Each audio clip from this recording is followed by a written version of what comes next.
过去美术馆是一个比较重视视觉艺术的地方，它给你的视觉观感，大部分人看到的东西是一样，诠释当然各有不同。可是文学作品刚好相反，文学作品是大家看到的文字是一样的，但是想象出来的画面是各自不同的。在跟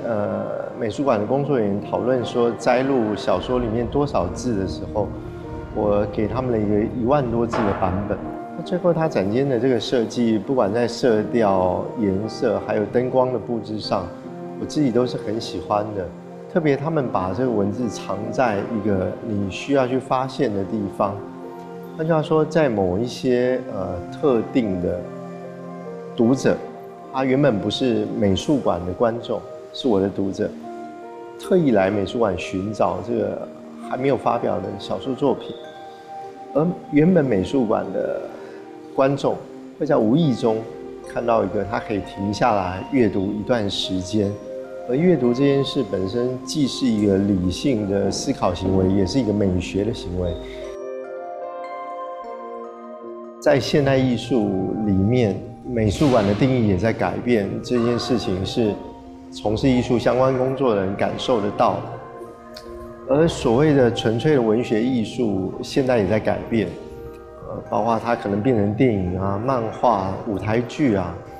换句话说，现代艺术，我不认为他们是在彼此跨界，而是他们回到艺术最原初的状况。一个打猎的人，把他打猎的经验陈述出来，它是一个口语艺术；他如果把它画出来，就是一个视觉艺术；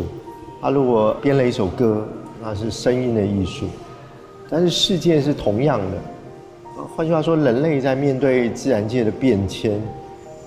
人类是影响了生态环境这件事情。不管你是艺术家不是艺术家，你从事生态工作不从事生态工作，你要面对的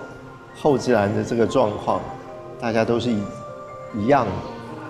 所以对我来说，这次美术馆能够邀请，特别是 NGO 团体啊，或者说像我这样子的工作者来展出，是一件有意义的事情。这世界上没有艺术可以摆脱俗世环境，可以摆脱政治，可以摆脱经济社会，可以摆脱生态环境。我们面对的事情是一样的。那么美术馆的双年展这样子的策展方式，我认为是有启发性。